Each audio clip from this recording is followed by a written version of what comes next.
Seguimos a través de Enlace Regional RCR Red de Comunicación Regional. Le damos la bienvenida a esta hora al doctor Herbert Cuba García, especialista en política de salud pública, columnista del portal El Montonero y columnista habitual en RCR. Qué gusto saludar al doctor Herbert Cuba, muy amable. Muy buenos días y un saludo a todos los peruanos. Su columna esta semana es interpelación al ministro de Salud y el contexto político, ¿no? Pero todo corre a una velocidad inusitada en el país, ¿no? Aparece el tema del Tribunal Constitucional, ¿no? En el caso de Alberto Fujimori, ¿no?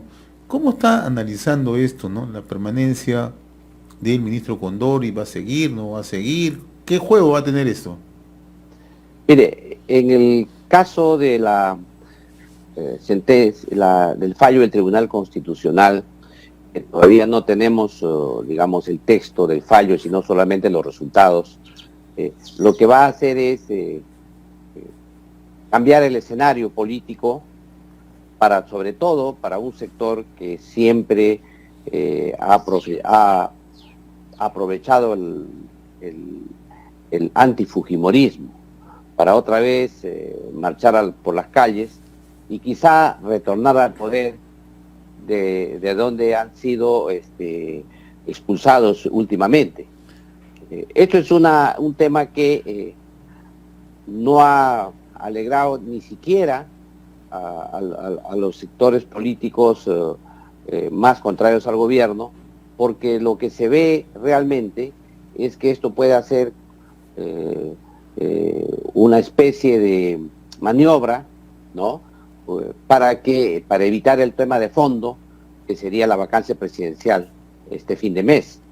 Por tanto, difícil la situación ahora del expresidente Fujimori, que parece ser utilizado como en su momento se utilizaba la figura de Abimel Guzmán. Cada vez que había algún problema en el país salía la figura de Abimel Guzmán. O la aparición de Montesinos cada vez en la parte final de una campaña electoral, ¿no? O sea, también, exacto, ¿no? También esa misma función. Digo lamentable porque eso no se merece un expresidente, pero dada la circunstancia de la polarización en que vive el país, puede tener ese sentido. Sin embargo, como he analizado en el artículo que usted ha hecho de referencia, en el Perú se han formado 3 bloques muy particulares. Un primer bloque que solicita el cierre del Congreso, que inclusive realiza una serie de acciones para llevar a cabo ese proceso, inclusive le han acusado que usa la estrategia, ahora que está de moda, del ejército ruso, ¿no? Que es el baile de las máscaras, y con la finalidad de lograr aglutinar más fuerzas y tener un momento propicio para hacer ese cierre del Congreso. El segundo sector es lo que pide la vacancia presidencial, y en esto se basan evidentemente en el reglamento y en la constitución política del Estado, el reglamento del Congreso me refiero, en el tema de los 87 votos, y ahí está el problema mayor actualmente, debido a que si uno resta 130 congresistas de 41 votos que ha tenido la no admisión de la moción de vacancia, uno se da cuenta que suman exactamente 89, y con el agravante que un congresista del Partido Perú Libre votó en contra. Entonces ahí viene la gran discusión de si es que existe o no la probabilidad de la vacancia, y si se mantiene en esta tendencia, podría ser factible de que la vacancia se alcance. Pero el tema está en que hay un tercer sector que pide que se vayan todos, pero que se vayan todos no tiene ningún asidero legal ni constitucional. Solamente aquí apelan a que el presidente de la República pueda presentar un proyecto de ley de reforma constitucional en que los propios congresistas, por una disposición transitoria de la Constitución política, es decir, una reforma constitucional, acorten su periodo, ¿no es cierto?, y ellos mismos se licencien y se vayan a sus casas, en un acto de constitución democrática, tal como ocurrió el año 2000 en el Perú. Este proceso, que no tiene asidero constitucional, está sostenido por aquellos aliados que tuvo el gobierno en las más altas esferas del poder, hablamos incluso del primer ministro y hacia abajo, que son conocidos como los caviares. Este segmento, este proceso de que se vayan todos, ha tratado de impulsarse últimamente fuertemente y es el que se vería beneficiado con el fallo del Tribunal Constitucional. Es decir, miren ustedes a qué nivel estamos. No en vano, el presidente del Consejo de Ministros ha señalado que es necesario cerrar el TC, el Tribunal Constitucional. Otros cuestionan ya la idoneidad del gobierno, también en ese sentido, porque exigen que se pronuncie directamente, incluso que anule el fallo y anule el indulto al presidente Fujimori. Y por otro lado, otros que ya deslegitiman la acción del Estado en el cumplimiento de las sentencias o de las recomendaciones de la Corte Internacional de Costa Rica. En consecuencia, en esa esfera, actualmente estamos inmersos. Y ahí ya el tema del ministro de Salud, como usted comprenderá, ya pasa a un segundo plano, porque el más alto nivel de gobierno está en una situación del foco de discusión en ese nivel de gobierno. Por lo tanto, es sumamente complicado pues, ya el discutir el tema de la censura al ministro de Salud, porque además, dentro de estos tres bloques, ha sabido ubicarse en el bloque mayoritario, es decir, en el bloque que pide la vacancia con el bloque que pide el cierre del Congreso. En ese bloque se ha insertado y ha logrado los votos necesarios para que no lo censuren. Ahora, en la semana también no dejó de llamar la atención la intervención de Jorge Montoya, ¿no?, el vocero político de Renovación Popular. Y se le pregunto por qué, ¿no? Porque Jorge Montoya dijo que eran satisfactorias las respuestas que había brindado el ministro de Salud, ¿no?, y que van a darle un tiempo prudencial, ¿no? Y todo el mundo interpreta este tiempo prudencial de un mes. ¿Por qué un mes? Pudo haber sido 15 días, pudo haber sido una semana. ¿Qué es lo que se podría traer bajo manos el ministro Condori, ¿no?, para haberlos convencido, ¿no?, cuando días atrás hemos visto que Renovación Popular había presentado, ¿no?, esta moción de vacancia considerando justamente el tema del ministro Condori, ¿no? O sea, contradictorio, ¿no? No me parece contradictorio. ¿Sí, no? Al revés, me parece sensato. ¿Por qué sensato? ¿Por qué?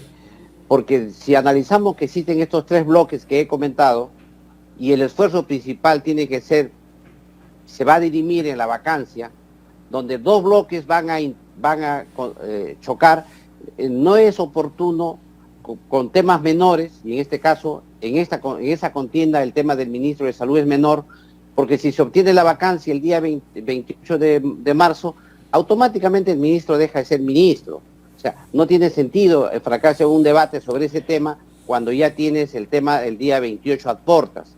Por otro lado, tienes sensatez también, porque tienes un tercer elemento que hay que tomar en cuenta, que es el grupo que se dice que se vayan todos.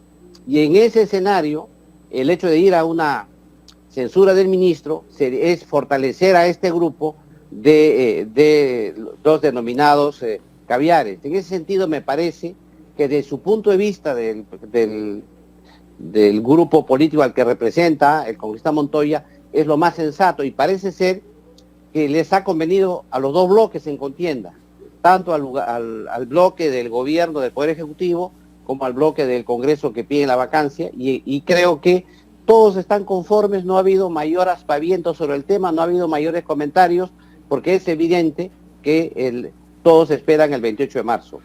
Ahora, doctor Cuba, pero de ahí estamos viendo que supuestamente se quiere armar un camino, se quiere construir un camino hacia la conciliación, hacia el consenso, y acaba de convocarse el Acuerdo Nacional. ¿Qué peso tiene el Acuerdo Nacional como espacio para lograr esa armonización de criterios en una situación tan polarizada como la que estamos viviendo actualmente? El tema no es que van a resolver, van a llegar a la concertación o al acuerdo. El tema es ganar tiempo para poder definir su contienda el día 28. Ese es un tema. Si el día 28 se define por la no vacancia, el rol que va a pedir el gobierno para el Acuerdo Nacional va a ser menor. Sin embargo, si el 28 de marzo se define por la vacancia, no tiene tampoco sentido el tema del acuerdo nacional en sus inicios, salvo para ver el que se lleven a cabo la transferencia democrática en modo adecuado. En consecuencia, en estos momentos, invocar el acuerdo nacional tiene solo un rol de generar un pseudo protagonismo en aras de ganar tiempo y aglutinar fuerzas. Es decir, la idea es la que usted ha planteado, es decir, vamos a poner de acuerdo, ¿para qué peleamos? No me den la vacancia el 28, nos vamos a poner de acuerdo.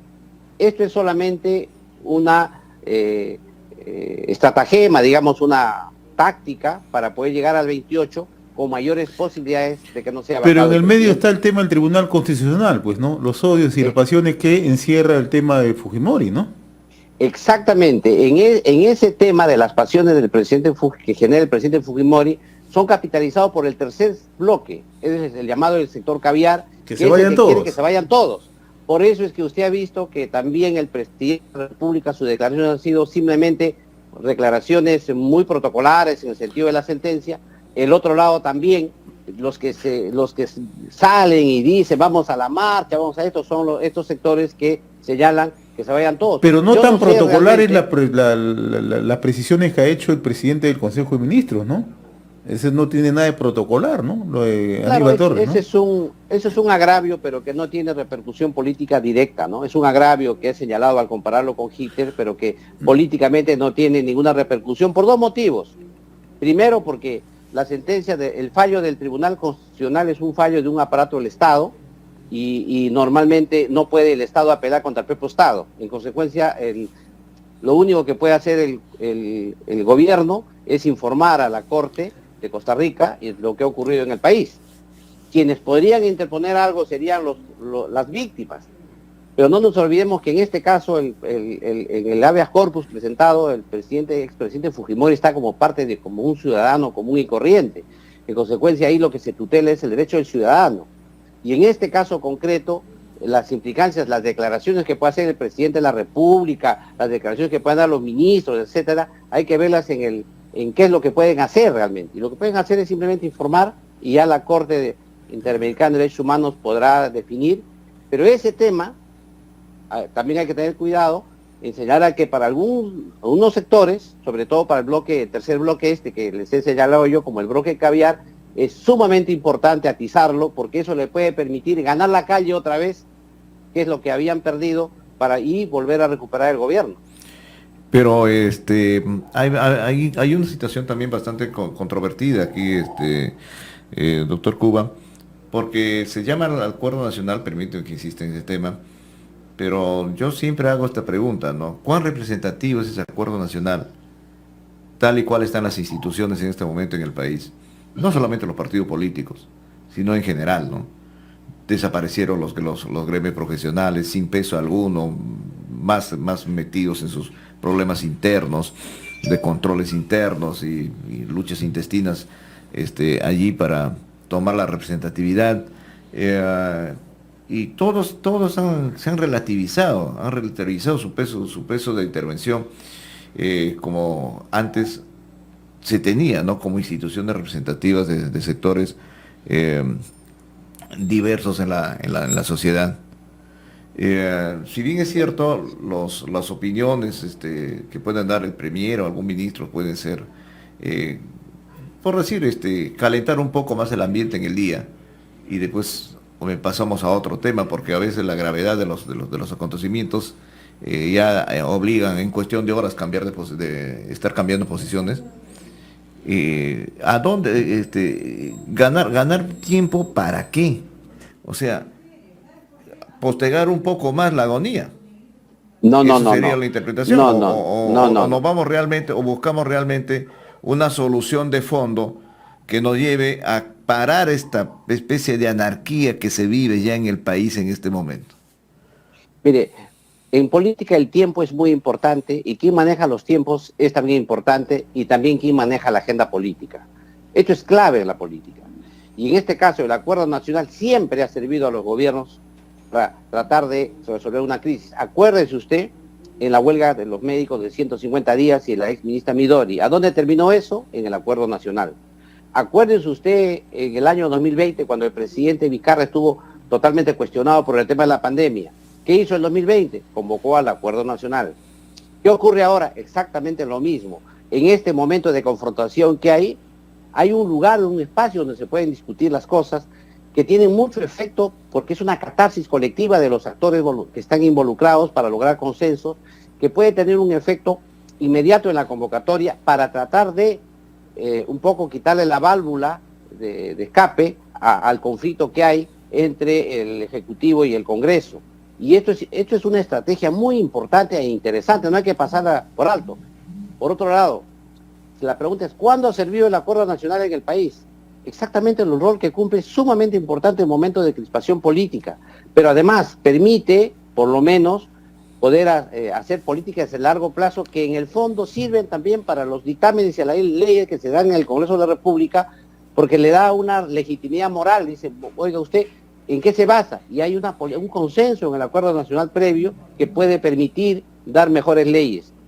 Sin embargo, el tiempo que tiene el gobierno de aquí al 28 de marzo es muy corto para que el Acuerdo Nacional le pueda dar alguna solución al problema, porque hay que empezar primero a ver qué temas van a ir, luego hay que ponerse de acuerdo con los propios actores que quieran participar, y eso toma tiempo. No es tan fácil como decir yo convoco y mañana están todos en el Acuerdo Nacional ahí sentados, porque no se olvide que en el Acuerdo Nacional participan voluntariamente las instituciones, no hay una obligación para que un partido político participe ahí o no.